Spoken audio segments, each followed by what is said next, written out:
Hi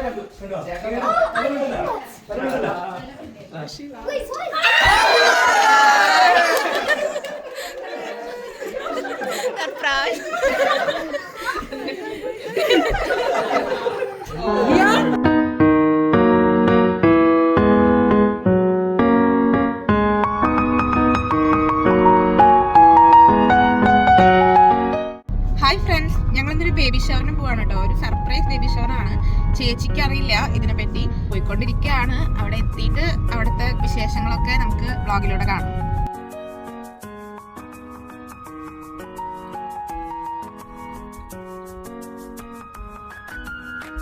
ഞങ്ങളിവിടെ എത്തിയപ്പോഴേക്കും ഡെക്കറേഷനും കാര്യങ്ങളൊക്കെ ഓൾറെഡി സെറ്റ് ആക്കിയിട്ടുണ്ടായിരുന്നു. അപ്പോൾ ഇവിടുത്തെ അവരുടെ ഒരു ഫ്രണ്ടിൻ്റെ വീട്ടിലായിരുന്നു ബേബി ഷവർ. അപ്പോൾ ആ ചേച്ചി തന്നെ അവർ ഫ്രണ്ട്സായിട്ട് എല്ലാം സെറ്റാക്കിയിട്ടുണ്ടായിരുന്നു. പിന്നെ ഞങ്ങൾ ചേച്ചി ഒരാളുടെ വെയിറ്റിങ്ങിലായിരുന്നു. അങ്ങനെ ഭയങ്കര ഞെട്ടിക്കൽ പ്ലാനൊന്നും ഉണ്ടായില്ല. ഞങ്ങളെല്ലാവരും ഒരു സൈഡിലിങ്ങനെ വിളിച്ചിരിക്കായിരുന്നു. അപ്പോൾ ചേച്ചി വരുമ്പോൾ ജസ്റ്റ് സർപ്രൈസ് എന്ന് പറഞ്ഞ് നമ്മളെല്ലാവരും കാണുമ്പോൾ തന്നെ ആളൊന്ന് സർപ്രൈസ് ആവുമല്ലോ.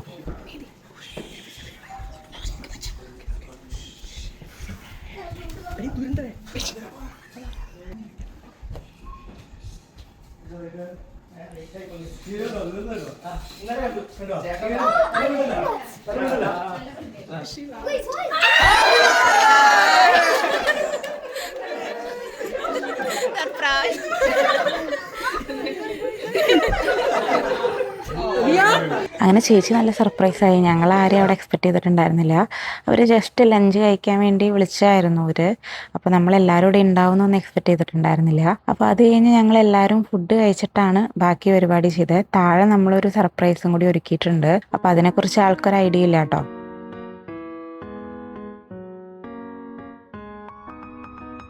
ആക്ച്വലി അന്ന് ചേച്ചിയുടെ ബർത്ത്ഡേ കൂടി ആയിരുന്നു. അപ്പോൾ അത് കാരണമാണ് 2 കേക്ക് വെച്ചിരിക്കുന്നത്. ഒന്ന് ബർത്ത്ഡേ കേക്കും ഒന്ന് മം ടു ബി കേക്കും. അപ്പം അന്ന് ബർത്ത്ഡേയുടെ അന്നാണ് ഈ ഒരു പ്ലാൻ സെറ്റാക്കിയിട്ടുണ്ടായിരുന്നത്. അപ്പോൾ അത് കാരണം തന്നെ ആൾ വരുമ്പോൾ പെട്ടെന്ന് ബർത്ത്ഡേ സർപ്രൈസ് ആണോ അതോ ഈ മം ടു ബി സർപ്രൈസ് ആണോ എന്നുള്ളത് ശരിക്കും മനസ്സിലായില്ല.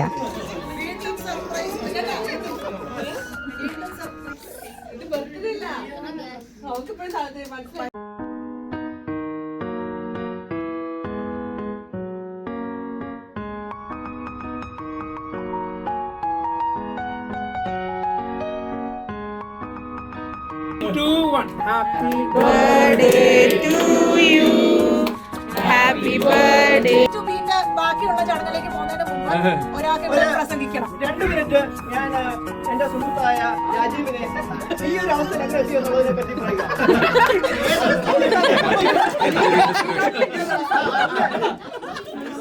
Thank you so much.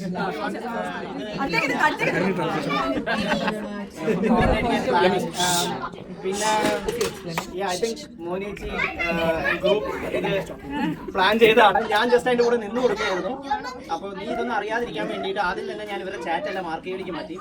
നിന്റെ ബേബി ഷവറിന്റെ ഹോണ്ട പൈലറ്റ് മിഥിലേട്ടൻ മാറ്റി.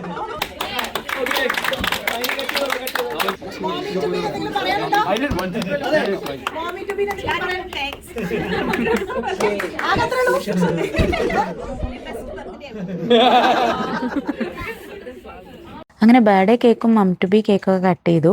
അപ്പോൾ ഈ ഒരു പ്ലാൻ എങ്ങനെ എക്സിക്യൂട്ട് ചെയ്തതെന്നുള്ള കഥ പറഞ്ഞു കൊടുക്കുമായിരുന്നു. പിന്നെ ഒരു ഗ്രൂപ്പൊക്കെ ഉണ്ടാക്കി സർപ്രൈസ് പ്ലാനിങ് ഒക്കെ ചെയ്ത് നമ്മൾ എക്സിക്യൂട്ട് ചെയ്തതാണ് ചേച്ചി അറിയാണ്ടിരിക്കാൻ വേണ്ടിയിട്ട്. അത് കഴിഞ്ഞ് കുറച്ച് ഗെയിംസൊക്കെ പ്ലാൻ ചെയ്തിട്ടുണ്ടായിരുന്നു. അപ്പോൾ അത് കളിക്കായിരുന്നു. ഇപ്പോൾ ഈ ഒരു ഗെയിം ഇവിടെ കണ്ടിട്ടുള്ളതാണ്. ഒരു ത്രെഡ് വെച്ചിട്ട് ബെല്ലി മെഷർ ചെയ്യുന്ന ഗെയിം. അപ്പോൾ ആരാണ് ആക്യുറേറ്റ് ആയിട്ട് ചെയ്യുന്നത് അതാണ്. അപ്പോൾ അത് നമ്മൾ എല്ലാവരും ഇങ്ങനെ മെഷർ ചെയ്യാനുള്ളൊരു ബുദ്ധിമുട്ടുള്ള കാരണം നമ്മൾ ഒരു എന്താ പറയുക ഏകദേശം ഒന്ന് കാൽക്കുലേറ്റ് ചെയ്ത് ത്രെഡ് കട്ട് ചെയ്തെടുക്കും. എന്നിട്ട് ആരാണ് ആ ഒരു ത്രെഡ് ആക്യുറേറ്റ് ആയിട്ട് വരുന്നതെന്ന് ചെക്ക് ചെയ്യുമായിരുന്നു. അപ്പോൾ അങ്ങനത്തെ ഒരു ഗെയിമായിരുന്നു. നല്ല ഫണ്ണായിരുന്നു.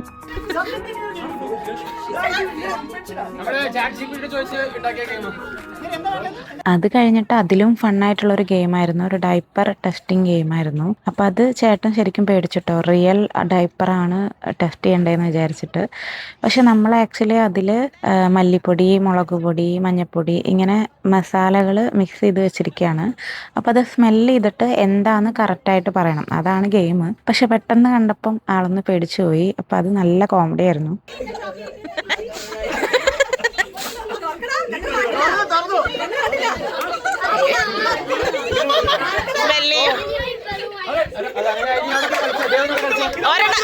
ഒരെണ്ണം സ്മെല് ചെയ്യും അപ്പൊ മനസ്സിലാവും. ഒരെണ്ണം സ്മെല് ചെയ്യുമ്പോ മനസ്സിലാവും. അത്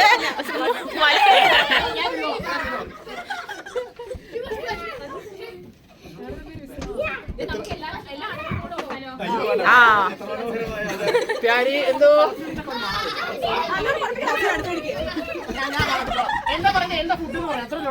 കുട്ടികളെ കഴിക്കുന്ന ഫുഡല്ലേ? ഓ സോറി. മഞ്ഞൾ പ്രസാദവും ഓ ഇന്നലെ മഞ്ഞൾ കഴിച്ചില്ല chicken curry. മഞ്ഞപ്പൊടിയാ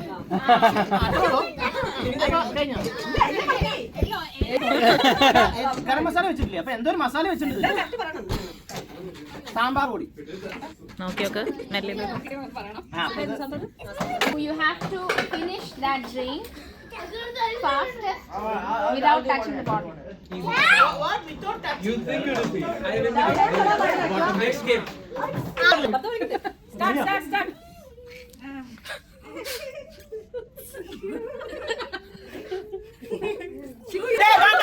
Oh my god.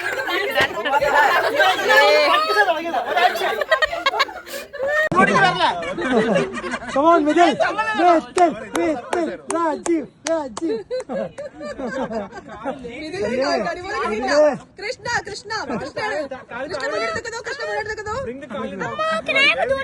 എല്ലാ ഗെയിംസും നല്ല ഫണ്ണായിരുന്നു. ഇപ്പോൾ മോസ്റ്റ്ലി ഗെയിംസൊക്കെ അച്ഛന്മാർക്കായിരുന്നു എന്ന് മാത്രം. അപ്പോൾ ഞങ്ങൾ ജസ്റ്റ് കണ്ടു നിന്ന് ആസ്വദിക്കായിരുന്നു. അപ്പോൾ എല്ലാം കൊണ്ടും ബേബി ഷവർ അടിപൊളിയായിരുന്നു. അപ്പോൾ ഈ ഒരു വീഡിയോ നിങ്ങൾക്ക് ഇഷ്ടമായെന്ന് വിചാരിക്കണം. അപ്പോൾ ഇഷ്ടമായാൽ ചാനൽ സബ്സ്ക്രൈബ് ചെയ്യാനും ഷെയർ ചെയ്യാനും ലൈക്ക് ചെയ്യാനും മറക്കരുത്. Thanks for watching. Bye bye.